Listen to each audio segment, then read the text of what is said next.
So much happened that day long ago in Jerusalem.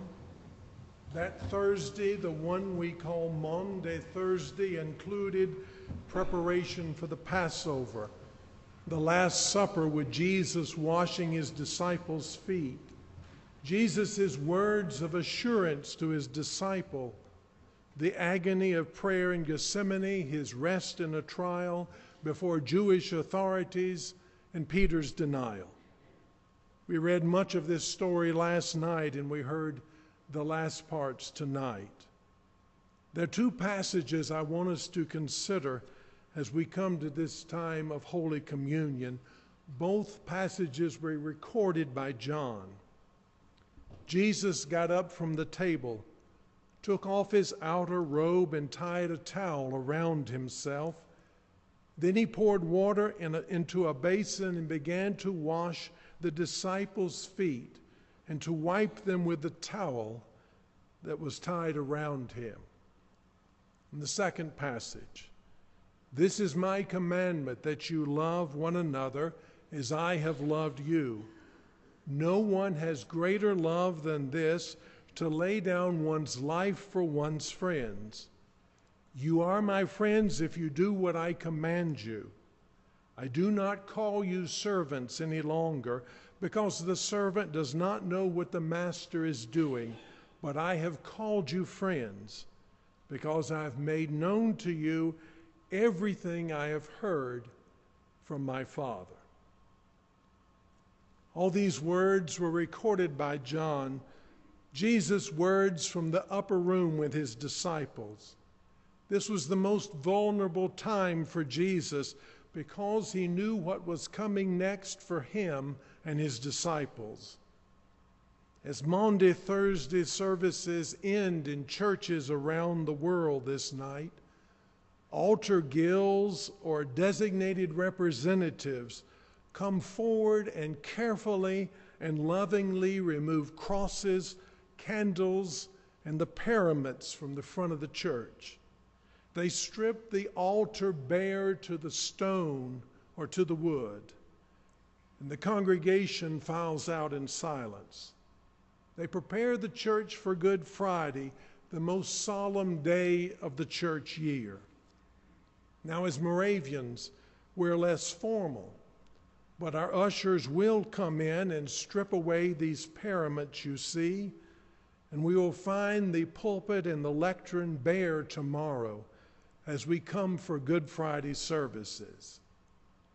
When a Jewish person dies, a small group known as the Shevra Kadisha prepares the body for burial. First, they reverently undress the person, and the wounds are carefully cleaned. Rings and all jewelry are removed. The body is bathed and purified by water and then wrapped in a white cloth, perhaps a prayer cloth, and tied with a sash secured by a sacred symbol. Now it is ready to meet the living God. We'll read about this being done for Jesus tomorrow night. But that night in the upper room, Jesus stripped off his woven tunic and girded himself with a towel and washed the feet of his disciples. That act of stripping away his garment was symbolic of Jesus stripping away all the pretenses of this world. Jesus, in that one move, stripped away all of the notions of servant and master. Jesus showed his disciples in an unprecedented move what the new relationship was with him and how they were to relate to each other. "This is my commandment, that you love one another as I have loved you." Then he takes a dramatic step by saying, "I no longer call you servants, I call you friends." The status of friends is very different. Jesus had told them everything about the Father and everything that the Father had told them. They were in the know, and they had new responsibilities as friends. Unlike servants, who are not in the know. The status of friends is where we find ourselves tonight. We know the story. We know of God's great love for us. We have different responsibilities as friends in sharing the story and living as disciples. Fred Craddock, the wonderful preacher and teacher, told the story of having a flight canceled on a trip on a Saturday night. And on a Sunday morning at his motel, he asked the housekeeper where was the closest church. He walked to a cinder block building where a few tired souls were already singing gospel hymns when he arrived. The preacher he described as a large man with many maladies, including poor eyesight. The preacher moved to the pulpit and read in crippled speech his sermon text, James 2:23. His opening words were, "Abraham was a friend of God, and I'm glad I'm not a friend of God." The sermon was an explanation of why he was pleased not to be a friend of God. Craddock said that he recalled never being so engaged in a sermon. He said the man's delivery was without animation, his speech a bit halting, but each word was clear and pronounced with respect. He recalled the story of Abraham, pilgrim and wanderer, who after years of homelessness died and was buried in a land that was not his own. The preacher said, "Abraham was a friend of God. I'm glad I'm not." Then he spoke of others who had been called friends of God, faithful in spite of dungeon, fire, and sword.